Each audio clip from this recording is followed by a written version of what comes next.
حضرت سیدنا عمر رضی اللہ تعالی عنہ جلیل القدر ہستی ہیں جنہیں حضور علیہ السلام نے اللہ سے مانگ کے لیا۔ سارے صحابی رسول کریم صلی اللہ علیہ وآلہ وسلم کے مرید ہیں، لیکن جناب عمر میرے حضور کی مراد ہیں۔ 39 لوگ جب اسلام لا چکے، 39ویں شخص حضرت امیر حمزہ رضی اللہ تعالی عنہ تھے، اور ان کا ایمان لانا مسلمانوں کے لیے بہت بڑی ڈھارس اور بہت بڑے حوصلے کا سبب و ذریعہ بنا۔ تو میرے حضور نے ہاتھ اٹھا لیے، کہا اے اللہ، ایک شیر دیا ہے امیر حمزہ، ایک شیر اور عطا کر دے، اب تیری مرضی، عمر بن خطاب دے دے یا عمر بن حشام دے دے۔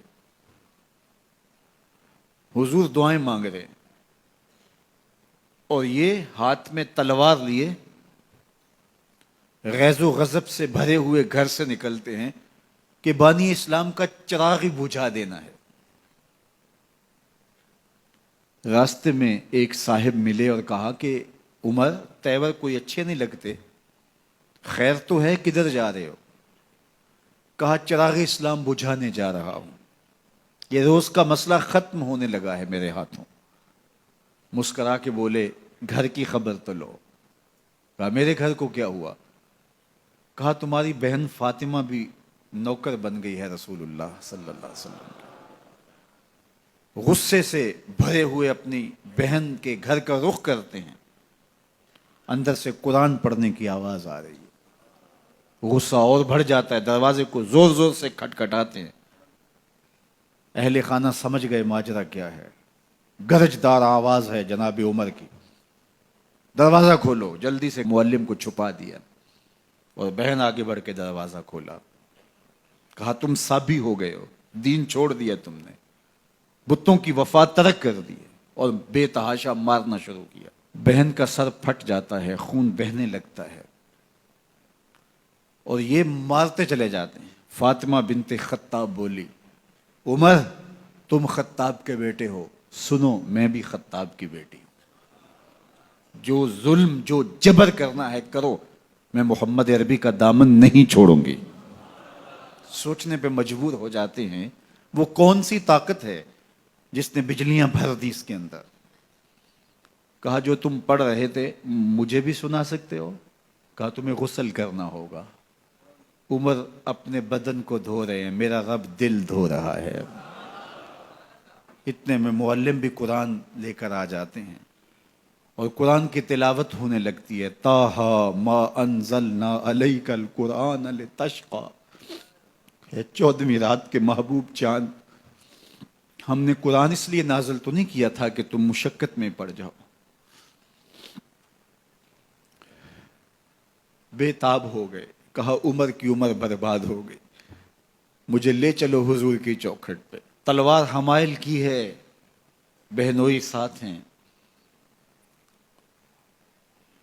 اور حضور کی بارگاہ میں حاضر ہو رہے ہیں۔ دروازے کے سوراخوں سے دیکھا تو صحابہ تشویش کا اظہار کرنے لگے کہ عمر آ رہا ہے، تلوار حمائل کی ہے، ارادے اچھے نہیں لگتے۔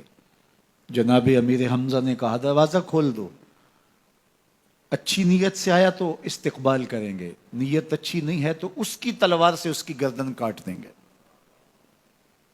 حضور کے سامنے جا کے بیٹھ گئے، گلے میں کپڑا ڈالا تو حضور نے پکڑ کے کہا عمر ابھی وقت نہیں آیا کہ تم اسلام لے آؤ؟ یہی وقت تھا عمر کے اسلام لانے کا۔ لبوں پہ کلمہ جاری ہو گیا، اللہ اکبر کی صدا اس زور سے گونجی کہ مکے کی گلیاں گونجنے لگیں۔ اسلام لانے کے بعد حضور سے پوچھتے ہیں حضور کیا ہم حق پر نہیں ہیں؟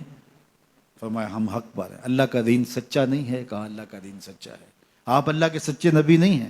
فرمایا میں اللہ کا سچا نبی ہوں۔ تو کہا پھر ہم چھپ کے عبادت کیوں کریں؟ اب مسلمانوں کی 2 صفیں بنتی ہیں، ایک صف کی قیادت امیر حمزہ کرتے ہیں، دوسری صف کے آگے آگے عمر بن خطاب چلتے ہیں اور حضور درمیان میں ہیں، اور یہ ملکوتی قافلہ صحن حرم میں آ کے اعلانیہ عبادت کرتا ہے۔ حضرت عبداللہ ابن مسعود رضی اللہ تعالیٰ عنہ فرماتے ہیں عمر کا اسلام لانا اسلام کے لیے عزت کا سبب بنا، اسلام کے وقار کی علامت بن گیا۔ ایک ایک کے دروازے پہ جا کے دروازہ کھٹکھٹا کے کہتے ہیں، وہ تو اور خبر سننے کے لیے بے چین تھے کہ یہ بانی اسلام کی زندگی کا چراغ بجھانے گیا تھا، کوئی خبر لایا ہوگا۔ وہ کہتے ہیں آؤ عمر کدھر آئے ہو؟ کہا تمہیں بتانے آیا ہوں، کمزوروں سے پنجہ آزمائی کرتے رہے ہو، آؤ میرے سے بات کرو، میں محمد عربی کا نوکر بن گیا ہوں۔ اللہ اکبر۔ میرے حضور نے فرمایا جب اچھے لوگوں کا ذکر کرو تو میرے عمر کا ذکر بھی کیا کرو۔ میرے عمر کی زبان پر حق بولتا ہے، سچ بولتا ہے۔ ان الشیطان یفر من ظل عمر، عمر کے سائے کو دیکھ کے شیطان بھاگتا ہے۔ اللہ اکبر۔ اسلام لائے تو زندگی کی ایک ایک سانس اسلام کے لیے وقف کر دی، حضور کا پہرا دیا، حضور کی ناموس کا پہرا دیا، حضور کی شریعت کا پہرا دیا۔ اسلامی فتوحات پھیلیں تو پھیلتی ہی چلی گئیں، کبھی مصر فتح ہو رہا ہے، کبھی ایران فتح ہو رہا ہے، آرمینیا تک مسلمانوں کی افواج پہنچتی ہیں۔ 22 لاکھ مربع میل پر حضرت عمر رضی اللہ تعالیٰ عنہ کی سلطنت پھیل جاتی ہے۔